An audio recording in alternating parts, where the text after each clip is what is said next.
You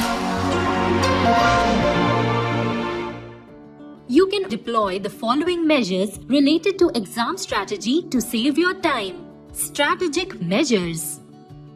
Number 1. Attempting questions based on their weightage. You may slot answers based on their given weightage. For example, you may attempt the set with maximum marks first, that is 15 markers, followed by 10 markers. This is because one stands out to lose more if there's a 15 marker left unattempted. 10 markers require a direct approach and hence can be wrapped up more quickly. Number 2. Regarding answer structuring. Many students waste time upon structuring the perfect answer in the exam and spend much time thinking in the process. If students practice structuring before itself, then this will flow organically in the exam. Also, the students could practice the previous year questions just for their structuring. Number 3. Reading the questions properly. It is advisable to read the questions 2 to 3 times within 10 to 15 seconds and frame a broad answer framework before writing the answer. You can devote around 1 minute for reading the question, understanding its context, and identifying parts before starting the answer. This will help to not deviate from the context of the question. Underlining the keywords in the question paper.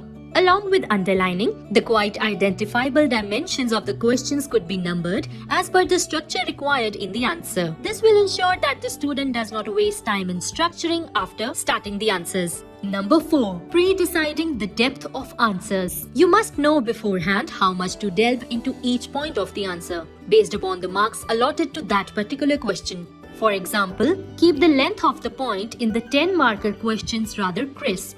Number 5. Leave a little space to fit in points remembered later on. Leaving little space just before the next dimensions heading can help save precious time. If you find time after completing the paper, you can come back to the question and enrich it further by adding points. Number 6. Presentation management. Highlight or underline the keywords or examples simultaneously while writing the answer. Although one should draw diagrams or schematics in the answers for better presentation, in case you fall short of time, you may completely rely on the diagrammatic form of presentation. Also, a prior practice of different presentation tools should be done so that you can use them efficiently in the examination hall. Number 7. Utilization of keywords. The language is very important, both for quality and time management. You can replace lengthy sentences with keywords. For example, constitutionalism,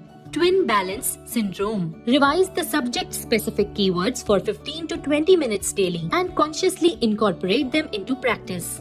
Number 8. Regarding the essay paper, practice an essay test beforehand so that you know how to manage it efficiently in the actual exam. After the essay paper, leave the worries behind the examination hall. Focus on the next day's paper. Also, remember that in paper 1 of GS, you will have to make a sudden transition to writing very fast. Be mentally prepared to write fast from the very beginning. Better yet, write a GS paper 1 test before the exam. Many of the above tips of time management must be practiced in the upcoming test papers rather than directly in the exam. Students need to remember that writing is an art and it comes by practice, not by chance. For those who can walk easily, who have learned to dance.